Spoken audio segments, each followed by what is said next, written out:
Hello everyone, कैसे हैं आप। आई होप आप घर पे अच्छे से होंगे।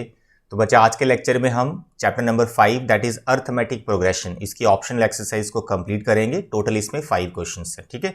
और इस लेक्चर के बाद इसी चैप्टर का एक लेक्चर हम और कंडक्ट करेंगे जिसमें हम इस चैप्टर की एग्जाम्पल्स को डिस्कस करेंगे। कुछ है इसमें इंपॉर्टेंट एग्जाम्पल्स, उन पर हम बात करेंगे। तो आज के लेक्चर में हम ऑप्शन को कंप्लीट करने वाले हैं। ध्यान से देखना आपने पूरा लेक्चर। हर एक क्वेश्चन काफ़ी इंपॉर्टेंट है, ठीक है। हर एक क्वेश्चन काफ़ी इंपॉर्टेंट है और ध्यान से समझना है और हर एक क्वेश्चन को अपनी नोटबुक पे अच्छे से फेयर भी करना आपको, ठीक है। तो देखें, फर्स्ट क्वेश्चन से हम शुरुआत करेंगे। फर्स्ट क्वेश्चन कह रहा है which term of the AP is it's first negative term. देखो, ऐसे क्वेश्चन आपने पहले भी किए हैं, लेकिन ऐसा नहीं था कि फर्स्ट नेगेटिव टर्म, ऐसा वर्ड कहीं नहीं देखा आपने। ये ऑप्शनल का ही क्वेश्चन आ गया। अब इसमें क्या बोल रहा है, फर्स्ट नेगेटिव टर्म। अब देखो, ये जो एपी आपकी चल रही है, इसकी हर एक टर्म की जो वैल्यू है वो रिड्यूस होती जा रही है। पहली टर्म 121 है, फिर 117 है, फिर 113 है। तो -4 का यहाँ पे कॉमन डिफरेंस चल रहा है। -4 -4 माइनस, तो एक स्टेज आएगी टर्म्स नेगेटिव आना स्टार्ट हो जाएंगी। इट इज ऑब्वियस, वैल्यू कम हो रही है तो नेगेटिव आना स्टार्ट हो जाएगी। आपको बताना है कि पहले नंबर पर जो नेगेटिव होगी टर्म, वो कौन सी टर्म है। 7th टर्म है, 9th टर्म है, 11th टर्म है, कौन सी टर्म है, विच टर्म। तो ऐसे क्वेश्चन आपने पहले भी किए हैं, तो वहां आपको पूछा जाता था which term of the AP is this. तो उस टर्म की कोई वैल्यू हमें गिवन होती थी, तो हमें कंफर्म करना होता था कि ये वाली टर्म कौन से नंबर पर बैठी हुई है। तो बस वो एन का वैल्यू हम उसमें निकालते थे। तो ऐसे क्वेश्चन में हम उस टर्म को, जिसको फाइंड करना होता है, उसको हम लेट कर लेते थे nth term is that required term. तो nth टर्म का फॉर्मूला लगा के we will get the n। अब इसमें फर्स्ट नेगेटिव टर्म है, तो यहां पर देखें, हल्का सा जो चेंज करना है उसको समझना है बस आपको, ठीक है। सबसे पहले देखो यार, इसमें फर्स्ट टर्म तो आपको लिखनी है, a is the first term. Common difference भी लिखना है जो कि -4 है, that you can find. Then you write let an be the first negative term, ठीक है। an be the first negative term, ऐसा लेट कर लो। Therefore an is less than 0। बस ये आपको समझना है कि ये जो लेस देन 0 लिखा है, ये क्यों लिखा है। क्योंकि पीछे आपने जो क्वेश्चंस किए हैं उसमें आपने an इक्वल टू कुछ नंबर लिया है जो टर्म हमें गिवन होती थी। तो यहां पर ऐसा कुछ गिवन नहीं है कि ये नेगेटिव टर्म है, चलो इसको बताओ n का वैल्यू क्या होगा, इसकी पोजीशन क्या है। यहां पर खुद से ही आपने लिखना है लेस देन 0। लेस देन 0 सिर्फ इसलिए है क्योंकि वो नेगेटिव टर्म है। पॉजिटिव तो हो नहीं सकती कि मैं ग्रेटर देन 0 ले लूं।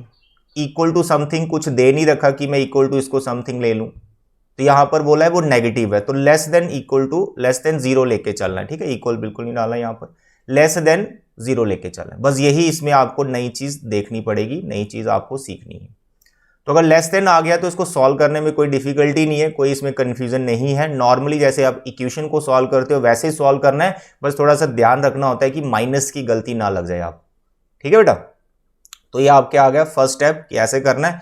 उसके बाद वही पुराना वाला प्रोसीजर, nth टर्म का फॉर्मूला लगा दो, a plus n-1d less than 0, ठीक है। What is a?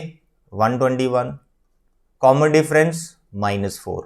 यहां से कैलकुलेट करके यू फाइंड n। अब n जो भी आएगा वो नेचुरल नंबर होना चाहिए, ठीक है। डेसिमल में आ रहा है तो उस पर डिस्कशन कर लेंगे कि क्या चलेगा।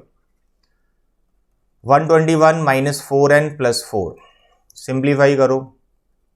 125 4n को उधर ले जाओ, ठीक है।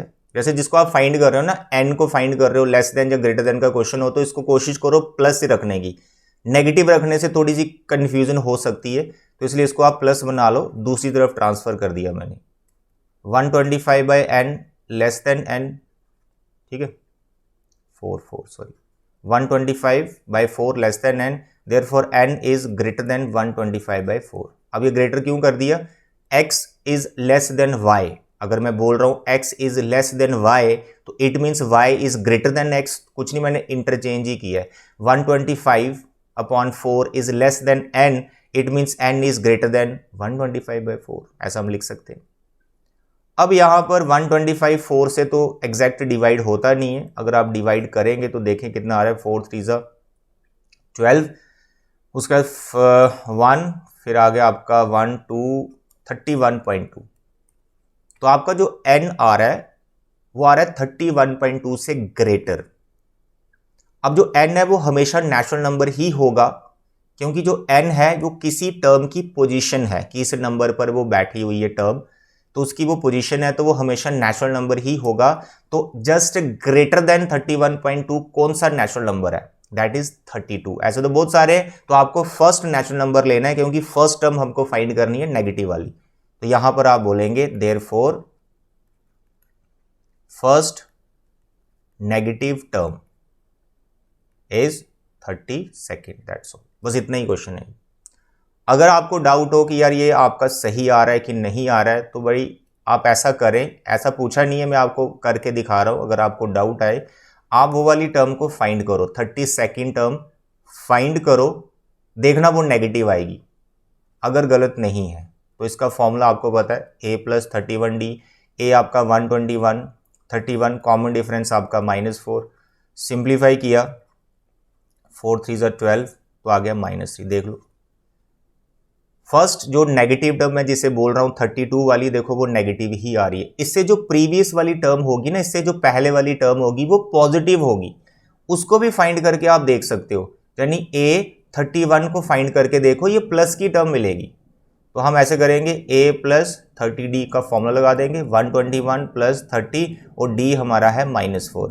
121, वैसे तो -3 से भी पता चल जाएगा कि वो टर्म हमारी पॉजिटिव ही होगी क्योंकि कॉमन डिफरेंस ही -4 का है, तो ये -3 आ रही है, तो इसे जो पहले वाली वो प्लस ही देगी आपको। तो करके देख लेते, 4 3 12, 120 तो 1। तो 31st टर्म आपकी पॉजिटिव आ रही है और 31st टर्म के बाद जो नंबर आ रहा है 32nd टर्म, वो देखो नेगेटिव आ रही है। तो ऐसा पूछा नहीं है, जो मैंने आपको टर्म निकाल के दे दी हैं, आपको जस्ट ये चेक कर लेना है कि आपका आंसर सही है या गलत है। ठीक है, वैसे आपकी कैलकुलेशन काफ़ी स्ट्रांग है ना, आप काफ़ी इंटेलिजेंट स्टूडेंट्स हैं, तो इसमें कोई गलती आप नहीं करेंगे, तो आप जो भी नंबर निकालेंगे वो सही ही होगा। ऐसा आप अपने आप पे विश्वास रखें। चलिए, तो ये था एक छोटा सा question, first one. Now the question number 2, ये पहले वाले से भी काफ़ी ईजी है, थोड़ा सा लेंथी है बट बहुत ज़्यादा ईजी है। इसमें कंडीशन है third and the 7th term का जो सम है वो 6 के बराबर है। तो फर्स्ट टर्म तो पता नहीं है, तो पहले आप फर्स्ट टर्म को लेट कर लो कि सर फर्स्ट टर्म a है और कॉमन डिफरेंस जो है उसको भी लेट कर लो, सर कॉमन डिफरेंस d है। अब जो अकॉर्डिंग टू गिवन कंडीशंस हैं वो लिख लो। पहला, सर थर्ड टर्म और 7th टर्म का जो सम है वो 6 दे रखा है। ठीक है, 7th टर्म और थर्ड टर्म का जो सम है 6 है, इसको सिंप्लीफाई कर लो, एक इक्वेशन टाइप बना लो। काफ़ी सिंपल है, a + a sir 2a, sir it is 8d 6, 2 से सबको डिवाइड कर दो, जहाँ 2 कॉमन लेके 6 को कैंसिल कर दो, तो a + 4d = 3। a आपका बैठेगा 3 - 4d। सब्स्टिट्यूशन मेथड लगाएंगे तो मैंने a का रिलेशन बना लिया। ठीक है, a का वैल्यू ये। इसके बाद जो नेक्स्ट हमें कंडीशन दे रखी है, देयर प्रोडक्ट इज 8। इन्हीं दोनों टर्म्स का जो प्रोडक्ट है वो हमें दे रखा है अकॉर्डिंग टू क्वेश्चन कि थर्ड टर्म और 7th टर्म का जो प्रोडक्ट है वो 8 है। अब बताओ थर्ड टर्म का फॉर्मूला, सर अभी तो लिखा a + 2d। 7th टर्म का फॉर्मूला a + 6d = 8। अब जो a का वैल्यू, ये जो निकाला ना आपने a का वैल्यू, वो यहाँ डाल दो तो काफ़ी सिंपल हो जाएगा। a is 3 - 4d। ठीक है, ब्रैकेट नहीं लगाना अभी। a का वैल्यू 3 - 4d + 2d, ठीक है, इंटू a + 6d। a का वैल्यू 3 - 4d + 6d। सिंप्लीफाई करो, देखो क्या आता है। सर यहाँ पे बन गया 3 - 2d, यहाँ पे बन गया 3 + 2d। अरे ये तो बड़ा मज़ेदार हो गया, कैसे आइडेंटिटी बन गई क्या, a - b a + b, आपकी फेवरेट जो आइडेंटिटी है वो बन गई है।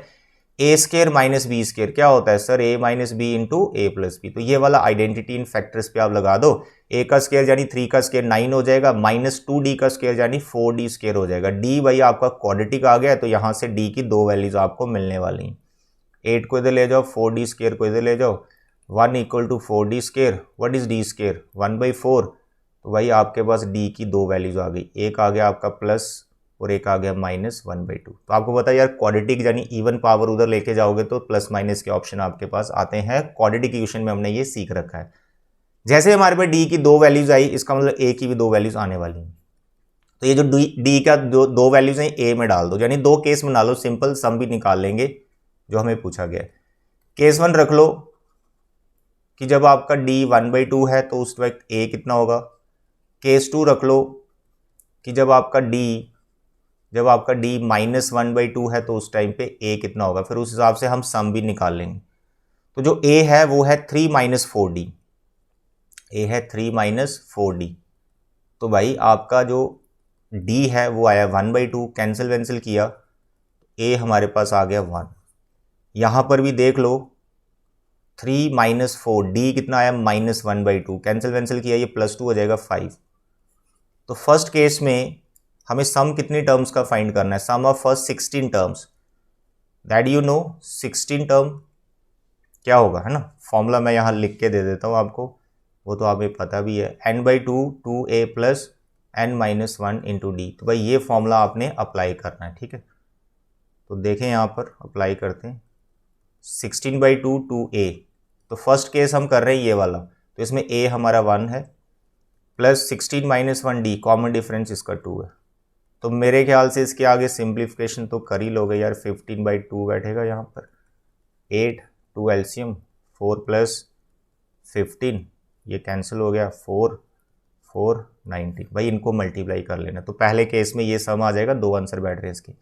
दूसरा केस फिर 16 टर्म का ही सम फाइंड करना है, n/2 2a, a कितना है सर 5, n-1 यानी 16 माइनस 1 15 आएगा, तो कॉमन डिफरेंस है इसका -1/2। फिर सिंप्लीफाई करेंगे, यहाँ सर 8 आ जाएगा, 8 आ जाएगा, 5 2 यहाँ पे 10 हो जाएगा, और यहाँ पे -15/2। फिर सिंप्लीफाई कर लो सर, 2 एलसीएम आ गया, सर ये 20 माइनस 15 आ रहा है, ओके सर ये 4 आ गया, 2 ने 8 को खींचा, और यहाँ पे 5 आ गया, तो यहाँ तो डायरेक्ट आपको 20 आराम से मिल रहा है। इसको भी कर ही देते हैं, 9 4 36, C 4 76। तो फर्स्ट केस में जब आपका d 1/4 होगा और a आपका 1 होगा, तो सम ऑफ 16 टर्म आपका 76 होगा। जब आपका d नेगेटिव होगा, a आपका 5 होगा, उस वक्त आपका सम ऑफ 16 टर्म 20 होगा। तो 2 ऑप्शन है इसके पास, ठीक है। चलिए ये था आपका बड़ा ही simple question. Now the question number 3, यार ये भी बड़ा मस्त क्वेश्चन है, बहुत ही ज़्यादा मस्त क्वेश्चन और बहुत ही ज़्यादा इजी, बहुत ज़्यादा इजी। सिर्फ आपको इसमें स्टेटमेंट समझना है ये क्या लिखा हो, ठीक है। अब देखो मैं यहाँ पढ़ता हूँ, अ ladder has rungs 25 centimetre apart. Rungs पता ना क्या होता है, जैसे सीढ़ी है ना, कोई सीढ़ी ऊपर आप चढ़ रहे हैं, तो जिसके ऊपर आप पाँव रखते हैं जो स्टेप होता है उसको रंग्स बोलते हैं, ठीक है। ऐसे जैसे ये पेन, ये रंग्स है, दूसरा फिर ये ऐसे रंग्स बने हुए। तो ladder has rungs 25 centimetre apart, हर एक रंग के बीच में 25 सेंटीमीटर का डिस्टेंस है। The rungs decrease uniformly in length from 25 cm at the bottom to 25 cm at the top। कह रहा है जो रंग्स की लेंथ है, जैसे पहला जो रंग है इसकी जो लेंथ है वो 45 है, जो सबसे बॉटम में लगा हुआ है उसकी लेंथ 45 है। फिर ऐसे करके जो दूसरा रंग है उसकी लेंथ कम हो गई, फिर तीसरा उसकी भी कम हो गई, लेकिन जो लेंथ कम हो रही है ना वो यूनिफॉर्मली कम हो रही है। यूनिफॉर्मली कम होने का मतलब कि अगर पहले की लेंथ 45 है तो दूसरे की सपोज करो 5 कम हो रही है, तो दूसरे की 40 होगी, फिर तीसरे की 35 होगी, फिर ऐसे ऐसे एक फिक्स डिस्टेंस पर उनकी लेंथ कम हो रही है। तो इससे ये पता चलता है कि इनकी लेंथ की जो सीक्वेंस बनेगी वो एपी होगी। तो इस स्टेटमेंट से आप ये समझ आए, डिक्रीज यूनिफॉर्मली इन लेंथ, तो रंग्स की जो लेंथ है हर एक की, वो एक सीक्वेंस जो बनाएगी वो एपी होगी। एक तो ये हो गया। If the top and the bottom rungs 2.5 metre are apart, यानी जो पहला वाला स्टेप है रंग है और जो लास्ट वाला रंग है, उन दोनों के बीच में जो डिस्टेंस है टोटल, तो वो है 2.5 metre, that is 250 centimetre. What is the length of the wood required for the rungs. यार बहुत सारी चीजें यहाँ पे गिवन हो गई हैं, ऐसे चुटकी बजा के क्वेश्चन करोगे। सबसे पहले मैं आपको डायग्राम से ये चीज समझाना चाहता हूँ मेरे प्यारे बच्चे। ये मैंने लैडर बना दी, ठीक है। ये जो फर्स्ट वाला है बॉटम में ये 45 सेंटीमीटर है, और जो लास्ट वाला है, ये जो लास्ट वाला है इसकी लेंथ है 25 सेंटीमीटर, ठीक है बेटा। और ये टोटल जो डिस्टेंस है, ये जो टोटल डिस्टेंस है ये 250 सेंटीमीटर है। आप भी डायग्राम बना सकते हैं एग्जाम में, कोई दिक्कत नहीं है, ठीक है। और ये रंग्स लगे होंगे, पहला, ये दूसरा, ये तीसरा। इन रंग्स की जो लेंथ है वो कम होती जा रही है, इट इज ऑब्वियस, आप दिख रहे हैं डायग्राम में, ये कम हो गई, फिर कम हो गई, फिर कम हो गई। एक तो इनकी लेंथ कम हो रही है और साथ में इनको जहाँ पे लगाया गया है वो एक फिक्स्ड डिस्टेंस पे लगाया गया है, यानी इनके बीच में डिस्टेंस हमेशा 25 सेंटीमीटर का चल रहा है, 25 सेंटीमीटर 25 सेंटीमीटर। ये हो गई गिवन इन्फॉर्मेशन। आपने इस क्वेश्चन में सिर्फ एक चीज़ का पता करना है कि यार रंग्स कितने हैं। जब आपको पता चल जाएगा रंग्स कितने हैं तो यार एपी के सम का फॉर्मूला लगाएंगे, सबकी लेंथ टोटल हमारे सामने होगी। अब नंबर ऑफ रंग्स कितने हैं इसको समझने के लिए मैं एक छोटा सा आपको एग्जाम्पल समझाना चाहता हूँ। अब मेरे प्यारे बच्चे, मानो मैंने यहाँ पर एक लाइन सेगमेंट बना दिया ए बी, ध्यान से समझना, मैंने एक लाइन सेगमेंट बना दिया ए बी और मैंने इसको कुछ पार्ट्स में डिवाइड कर दिया और हर एक पार्ट इक्वल है। मैंने इसको कुछ पार्ट्स में डिवाइड कर दिया और हर एक पार्ट इक्वल है, इक्वल इक्वल, हर एक पार्ट इक्वल है। तो देखो यहाँ पर जितने भी पार्ट्स हैं, आई डोंट नो वो कितने हैं, मैं अभी काउंट भी नहीं करूँगा, बट हर एक पार्ट इक्वल है, ऐसा मैं मान के चल रहा हूँ। तो मैं यहाँ पर कुछ पॉइंट मार्क कर रहा हूँ, ए पहला हो गया, फिर पी, फिर क्यू, फिर आर, एस, टी, ठीक है, ऐसा मैंने बना दिया। यहाँ पर क्या बोला मैंने, एक लाइन सेगमेंट है और इसको कुछ पार्ट्स में मैंने डिवाइड कर दिया। वो पार्ट्स कितने हैं मेरे को नहीं पता है, बट वो सारे पार्ट इक्वल है। अगर मैं ऐसा करता हूं मेरे प्यारे बच्चे, ए बी की जो टोटल लेंथ है, ध्यान से समझना, ए बी की जो टोटल लेंथ है, अगर मैं उसको डिवाइड करता हूं किसी भी एक पार्ट की लेंथ से, सारे पार्ट इक्वल है, किसी भी एक पार्ट की लेंथ से डिवाइड करता हूं, मानो मैं एपी से ही डिवाइड करता हूं, तो ये रेशो जो हमें प्रोवाइड करेगी वो क्या चीज होगी, बस आपको ये समझना है। टोटल लेंथ, इसको कुछ पार्ट्स में डिवाइड किया, हर एक पार्ट की लेंथ सेम है, तो टोटल लेंथ को एक लेंथ, छोटी लेंथ से आप डिवाइड करते तो आपको जो मिलता है वो नंबर ऑफ पार्ट्स मिल जाते हैं।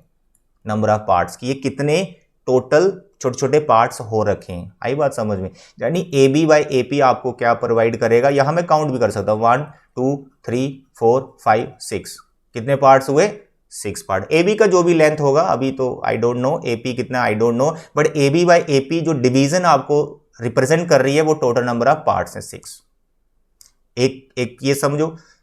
दूसरा, डिवीजन तो आपने बता दी कि सर ये जो टुकड़े हो रखे हैं ये 6 टुकड़े हैं। फिर मैं बोलूं यार इस टोटल ए बी पे पॉइंट कितने मार्क हो रखे हैं, ए और बी को इंक्लूड करते हुए, एंड वाले जो पॉइंट है वो ए और बी हैं उनको इंक्लूड करते हुए, बीच में भी आपने कुछ पॉइंट्स मार्क किए हैं, ये टोटल कितने पॉइंट्स हुए। तो आप बोलोगे सर 1 2 3 4 5 6 7, ये तो मैंने काउंट करके आपको दिखाया। आप इसको दूसरी तरह से भी निकाल सकते हो कि टोटल नंबर ऑफ पार्ट्स आपने निकाले 6, इसमें एक प्लस कर दो तो total number of points on the line segment पता चल जाता है।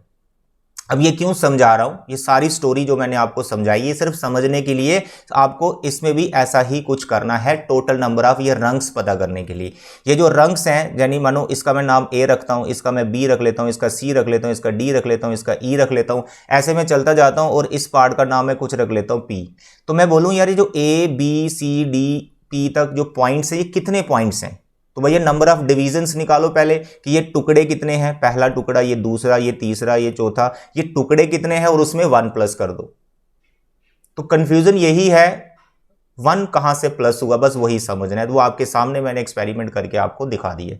तो यहां करने में क्वेश्चन बड़ा सिंपल है ये तो हो गया समझने के लिए, करने में बहुत सिंपल है, तीन स्टेप्स में क्वेश्चन खत्म हो जाएगा। पहला इंफॉर्मेशन लिख दो, टोटल डिस्टेंस बिटवीन, जैसे ए बी का बोला ना, टोटल डिस्टेंस ए बी को डिवाइड किया, तो यहां पर टोटल डिस्टेंस तो पता ही है, टोटल डिस्टेंस बिटवीन फर्स्ट रंग एंड लास्ट रंग, इनके बीच में टोटल डिस्टेंस कितना है, सर जी 250 सेंटीमीटर, जो कि डायमीटर था 250 सेंटीमीटर, मैंने उसको लिख लिया। पहला स्टेप ये लिखना आपने, मतलब फर्स्ट इंफॉर्मेशन ये होगी। फिर आपको लिखना है कि जो पार्ट्स, जितने भी पार्ट्स वो बने हैं, हर एक पार्ट के बीच में कितना डिस्टेंस है वो भी हमें गिवन है, दैट इज 25। तो यहां पर आपने लिखना है डिस्टेंस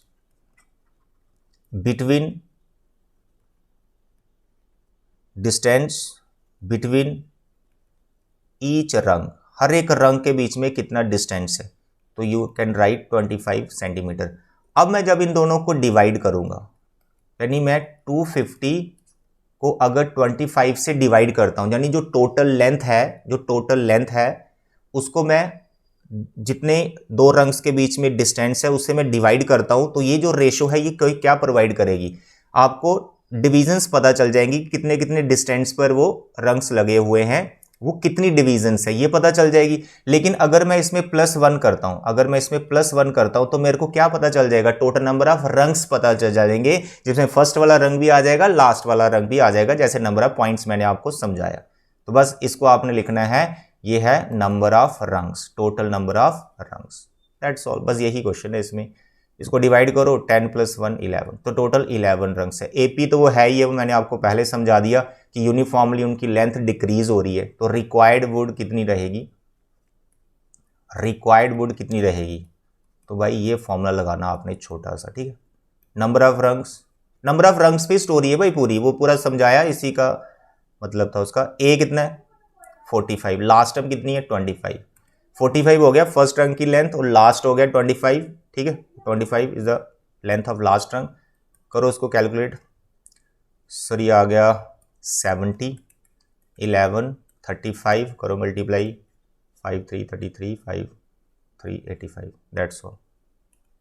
तो जितनी भी वुड लगी है फर्स्ट रंग की लेंथ, सेकंड की लेंथ, थर्ड की लेंथ, 11 रंग्स की लेंथ को हमने प्लस कर दिया है पी के फॉर्मूले से, तो 385 सेंटीमीटर की टोटल लेंथ लगी, टोटल वुड लगी है उसमें। ओके डियर, काफी इंटरेस्टिंग क्वेश्चन है, समझना बहुत जरूरी है। तो सारे एक्सपेरिमेंट ये समझने के लिए करने में क्वेश्चन, एक स्टेप ये आपने इन्फॉर्मेशन लिखनी है, दूसरे स्टेप में आपने नंबर ऑफ रंग्स निकालने और तीसरे स्टेप में आपने कैलकुलेशन कर देनी है सम का फॉर्मूला लगा के।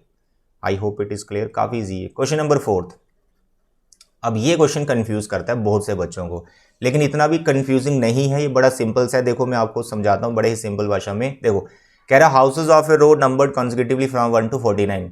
हाउसेज हैं रोज में वहाँ हैं और उन पर नंबर लगे 1 से लेकर 49 तक। तो पहले मैं उसका डायग्राम बना लेता हूँ। देखो first house, second house, third house, fourth house, ऐसे चलते जाओ, बीच में एक हाउस और है जिस पे नंबर लगा हुआ है x। ऐसे चलते जाओ, फिर लास्ट हाउस कितना है 49, तो टोटल हाउस है 49, ध्यान से समझना। फिर कह रहा है show that there is a value of x such that sum of the numbers of the houses preceding the house numbered x is equal to the sum of the numbers of the houses following it. अब ये जो मैंने condition पढ़ दी सच that के आगे, sum of the numbers of the houses preceding the house numbered x, इस statement का क्या मतलब है जो मैंने अंडरलाइन किया है कि जो हाउस जिस पे x नंबर लगा है उसके पीछे जो हाउसेस हैं जितने भी हैं, अब वो कितने होंगे, जैसे ये 1 है, ये 2 है, ये 3 है, ये कितने हाउसेस हैं x के पीछे वाले टोटल हाउसेस कितने हैं। It is obvious x - 1। अगर मैं बोलूं कि x 30 है तो 30 के पीछे कितने हाउसेस हैं, इट इज ऑब्वियस 29, क्योंकि 1 1 का जंप चल रहा है, ठीक है। तो इसके पीछे वाले जो हाउसेस है इनका सम, जिसको मैं ऐसे लिख सकता हूं s x - 1, sum of houses preceding x के पीछे वाले जितने भी हाउसेस हैं उसको you can write s x - 1, sum of first x - 1 terms of an AP तो है ये 1 2 3 चल रहा है। अब ये सम किसके बराबर बिठा रहा है, ये सम बिठा रहा है इसके बराबर, sum of the numbers of the houses following it, यानी x के आगे जो हाउसेस हैं उन पे जो नंबर लगे हैं उनका सम, यानी कहां से लेकर x + 1 से लेकर, x के आगे जो हाउस है उसके नंबर क्या होगा x + 1, तो x + 1 नंबर से लेकर 49 तक का जो सम है वो लेना आपको। अब ये दोनों बराबर है, ठीक है, यानी s x + 1। तो s x + 1 लिखने की आपको जरूरत नहीं है, इस x + 1 को आप एक और भी अलग वे में लिख सकते हैं। कैसे, देखो मैं आपको बोलूं ये मेरे पास एक लाइन सेगमेंट है AB, यहां पे कोई पॉइंट मार्क कर देता हूं P, तो PB की लेंथ को आप ऐसे भी तो रिप्रेजेंट कर सकते हो, सर AB में से AP माइनस कर दो तो PB ही मिलेगा। तो मैं बोल रहा हूं x के आगे वाले जो हाउसेस हैं इन पे जो नंबर लगे इनका सम लेना है। तो ऐसे भी लिख सकता हूं ना, सभी नंबर का सम 1 से लेकर 49, सभी नंबर का सम और उसमें से x तक का सम मैं माइनस कर दूंगा तो मेरे को यही तो मिलेगा x + 1 के आगे वाला इंक्लूडिंग x + 1। तो I can write it like this, s 49 सभी आगे टोटल, उसमें से कितने माइनस कर दो x को इंक्लूड करते हुए वहां तक sx, ठीक है, sx तक माइनस करना है, फिर x के आगे वालों का सम हमें मिल जाएगा। तो इस क्वेश्चन में इतनी ही स्टोरी है, अगर आपको ये समझ आ गया है तो इसके आगे कुछ भी नहीं है, इसके आगे बस आपको फॉर्मूले लगाने। अब फॉर्मूले कुछ इस तरह से लगाने, ठीक है, नेक्स्ट पे लगाते हैं। क्या लिखा हमने, s x - 1, s 49 और यहां क्या लिखा s x। अब 1 2 3 जो चल रहा है ये तीनों हमें AP के सम के फॉर्मूले लगाने हैं। तीनों में A आपका फर्स्ट टर्म रहेगा और कॉमन डिफरेंस आपका 1 रहेगा। देखो कैसे, s x - 1 1 से स्टार्ट हुए, ठीक है, तो number of terms x minus one upon two, 2a, first term 1, n minus one, n चल रहा है, x माइनस वन, d चल रहा है 1, 1 2 3, d 1 चल रहा है।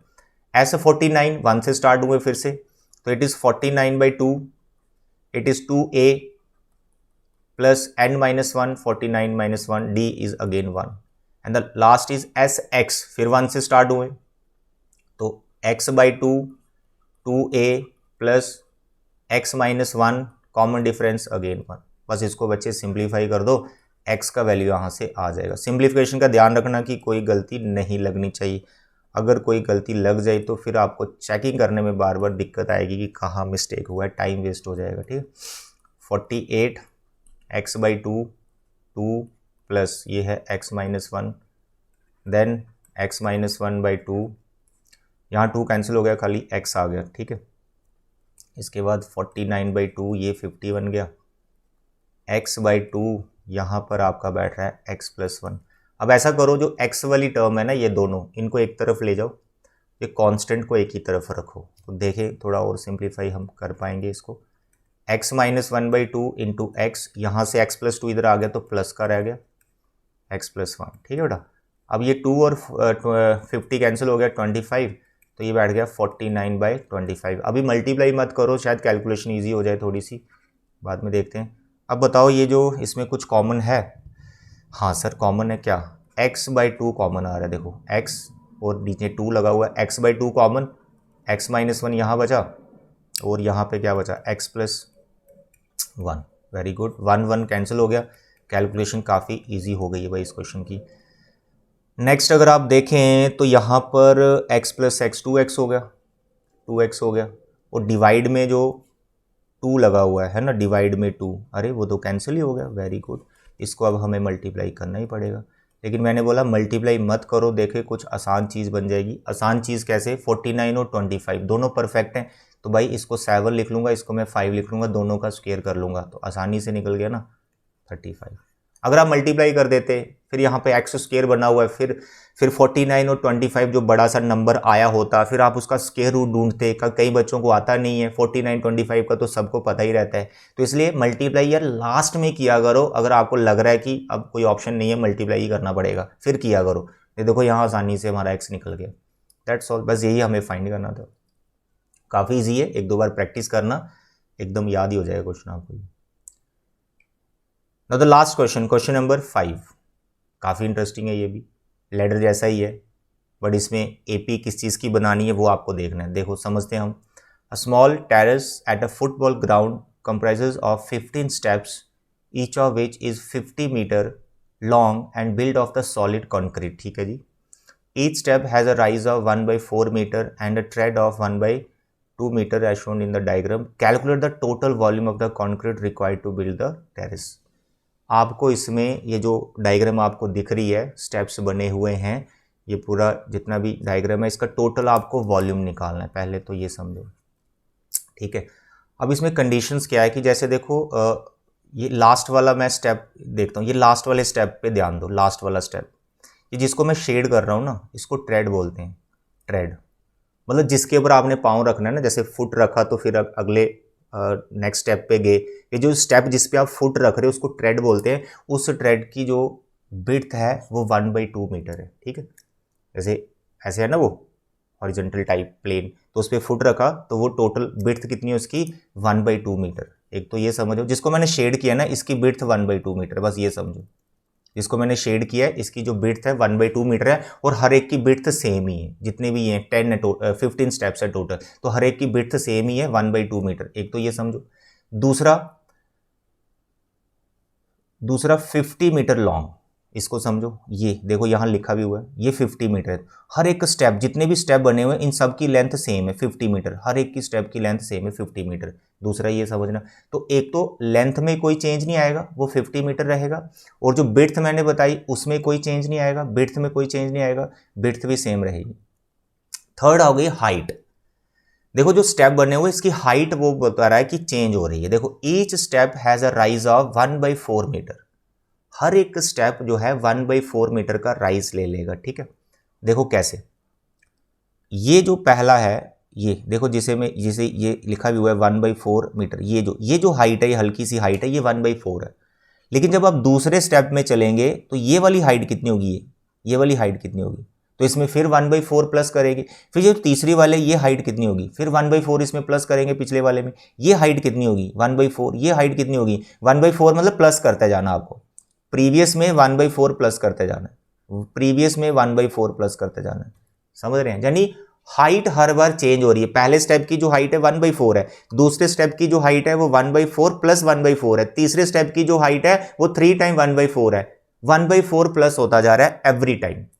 बस इस क्वेश्चन में यही कंफ्यूजन है, कुछ नहीं। वॉल्यूम डायरेक्ट लिख पाएंगे हम अभी। तो आपको ऐसे लिखना है रिक्वायर्ड वॉल्यूम, ठीक है, रिक्वायर्ड वॉल्यूम कैसे, volume 1 plus volume 2 plus volume 3, कितनी टर्म्स हैं, कितने स्टेप्स हैं, 15 स्टेप्स हैं, तो सो ऑन 15 तक ये चलता रहेगा, राइट।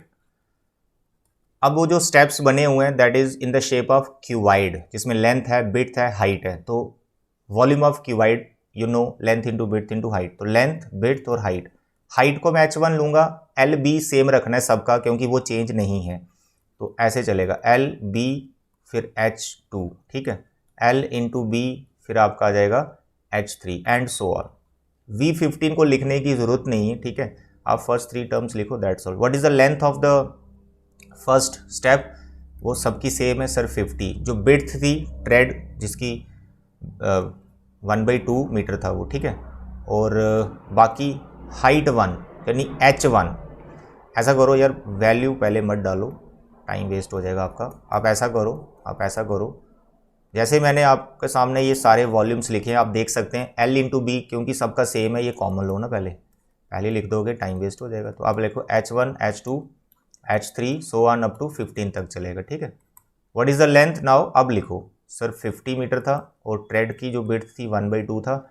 हाइट, फर्स्ट स्टेप की हाइट कितनी थी 1/4, सेकेंड स्टेप की हाइट कितनी थी, तो ऐसे लिखो आप 1/4 और 1/4 का राइज 1/4 प्लस कर दिया। थर्ड की कितनी होगी 1/4 1/4 1/4, ठीक है, और ऐसे चलता जाएगा 15 तक। अब इसको थोड़ा सा शॉर्ट कर लेंगे, ये कैंसिल कर दो 2 से, इसको शॉर्ट ऐसा कर देंगे जैसे 1/4 1/4 2 टाइम, इसको लिखो 2 टाइम 1/4, फिर इसको लिखो 3 टाइम 1/4, ऐसा चलेगा 15 टाइम 1/4 तक चलेगा।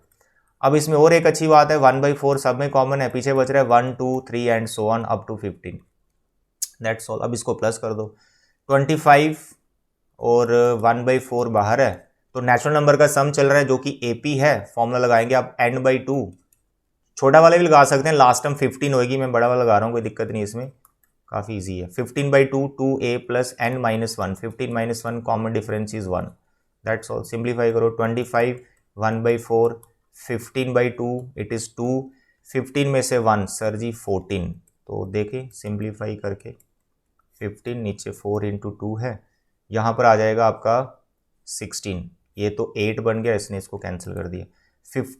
25 इंटू 2 इज़ 50, पीछे 15 सर ये 0 750 मीटर क्यूब, दैट्स ऑल। तो 750 मीटर क्यूब का टोटल वॉल्यूम होगा जो वहाँ पे स्टेडियम में स्टेप्स बनाए गए, बस यही करना था। तो ये थे बच्चे आज के हमारे 5 क्वेश्चन ऑप्शनल एक्सरसाइज पूरी कंप्लीट कर दिया हमने। तो नेक्स्ट लेक्चर में हम एग्जाम्पल्स लेंगे, तो तब तक अपना ख्याल रखें। Thank you and God bless you.